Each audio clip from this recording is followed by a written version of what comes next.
안녕하세요, 미스터 콤마입니다. 추석은 잘 보내셨나요?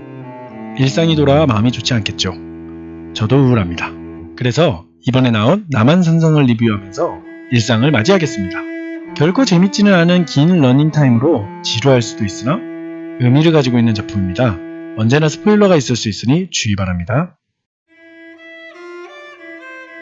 병자호란의 이야기를 가진 김훈 작가의 작품 남한산성을 가지고 만든 작품입니다. 청나라가 명나라를 몰아내고 군신의 관계를 요구합니다.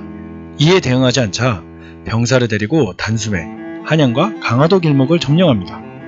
결국 남한산성으로 도망간 인조와 대신들이 그 안에서 척화파와 주화파의 대립과 인조의 나약한 모습, 청의 압박에 허둥지둥하는 수뇌부의 모습들을 보여주면서 결국에 역사의 결말과 맥을 같이 하게 됩니다. 이 영화는 기본적으로 지루합니다. 재미난 부분이 거의 없습니다. 그리고 소설과의 비교는 피하는 게 좋을 것 같습니다. 제가 보지 않았기 때문이죠.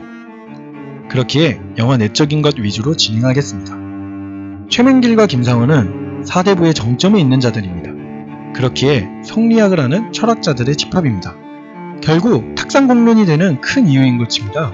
실제 영화에서도 이들은 테이블에서의 밀도는 높으나 실질적인 액션은 별로 보이지 않습니다. 최명길은 청의 대장군과 만나 나름대로 딜을 하려는 장면이 있고 김상원은 결서를 보내는 것 정도뿐입니다. 그럼에도 그 대화는 중요한 가치를 지닙니다. 단호히 말해 이들은 인조의 충신입니다. 우리들의 충신은 아닙니다. 그렇기에 인조 정권, 나라를 위한 마음이 동일하나 극한의 상황에서의 방향성이 정반대였던 것입니다. 그저 단순히 반대하는 것이 아닌 사상과 신념의 대립입니다.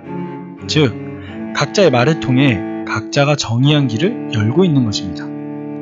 그렇기에 밀도가 높은 대화인 것입니다.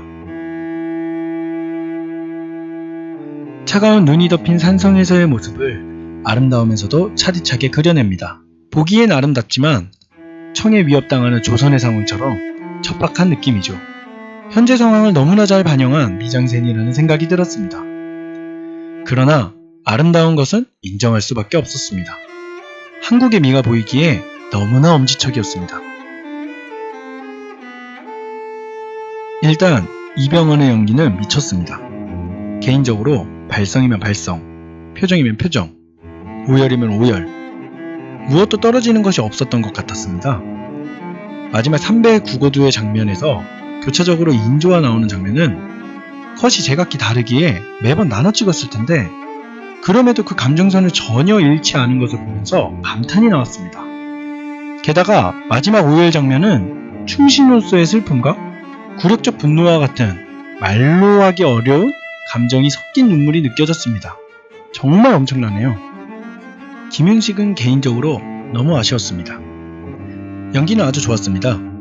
특유의 표정과 호통 등은 훌륭했습니다. 그러나 발성이 뭔가 사투리의 느낌이 느껴지기도 하고 가장 문제는 발음이 그리 좋지 않아서 알아듣기가 쉽지 않았습니다. 이 부분만 아쉬웠고 다른 것은 크게 찜찜하지 않았습니다. 각자의 역할이 해야 할 것을 잘 보여준 느낌이어서 좋았습니다. 개인적으로 이다윗은 소비된 캐릭터라는 생각이 듭니다. 일단 혼자 현대식 말투를 진행하니 흐름이 끊기는 느낌이었습니다. 게다가 찡찡거리는 말투와 같아서 흐름을 방해하는 느낌이었습니다. 그리고 마지막에는 별 의미 없이 사라지니 차라리 이 부분을 고수에게 넘겨주는 것이 나았을 것 같습니다. 날세라는 캐릭터도 존재감이 너무 애매했습니다. 단순히 백성의 시선을 대언하기 위한 캐릭터라기에는 영향력이 생각보다 적었다는 생각이 들었습니다. 인조의 경우에는 캐스팅이 좋았던 것 같습니다. 두 배우에 비해 색이 짙지 않기에 극중의 위치를 잘 잡은 연기 같았습니다. 물론 인조란 캐릭터는 거의 무능력과 초조함의 절정을 보여줍니다. 생각보다 너무 왕의 권위가 없어진 느낌이라 조금 아쉬운 느낌이 들기도 했습니다. 그리고 이 영화의 꽃은 나루입니다. 가장 사랑스러운 존재입니다.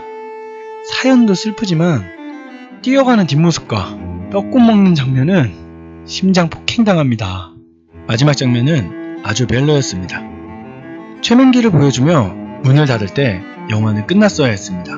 마지막 나루와 날세의 장면은 봄이 온다는 것을 말하기 위한 장면인 건 알겠지만 너무 끼워 맞춘 느낌이라서 아주 거슬렸습니다. 딱 간이 맞았다 할 때 후추를 뿌려 망친 기분이었습니다. 그리고 영상을 통해 나름 유머를 섞었지만 아예 무겁게 가는 것이 낫겠다는 생각이 들었습니다. 살짝 분위기에 안 맞게 나오는 것이 다수였기 때문입니다. 선택의 기로에서 스스로의 신념을 관철하는 것 자체를 본받을 필요가 있음을 느꼈습니다. 지금 우리는 영상대감과 같은 모습이지 않는가 라는 질문을 던져봅니다. 또 우리는 다른 것을 다 떠나서 지금 우리가 병자호란의 굴욕을 바라보며 무엇을 기억하고 무엇을 배워야 할지를 생각해 봅시다. 분명 긴 러닝타임에 더해 무게감 있게 전개되는 내용이기에 지루할 만한 영화입니다. 그러나 굴욕의 역사를 소재로 한 것이기에 의미가 남다른 영화입니다. 이 영화는 배우들의 대사와 표정으로의 연기를 볼 수 있으며 눈 덮인 남한산성의 미장센이 소름 돋게 아름다우며 소스라칠 만큼 차갑습니다. 마치 슬픈 겨울에 떨고 있는 조선처럼 말이죠. 그리고 두 나름의 충신의 확연한 대립은 분명 볼만합니다. 만약 명량, 대립군과 같은 액션을 원하시는 분께는 비추합니다. 역사적 시각을 가지고 분별하여 볼품과 고심하며 시사점을 보기 원하는 분들에게 추천합니다. 제 한 줄평은 언제 어디서나 충신은 적다입니다.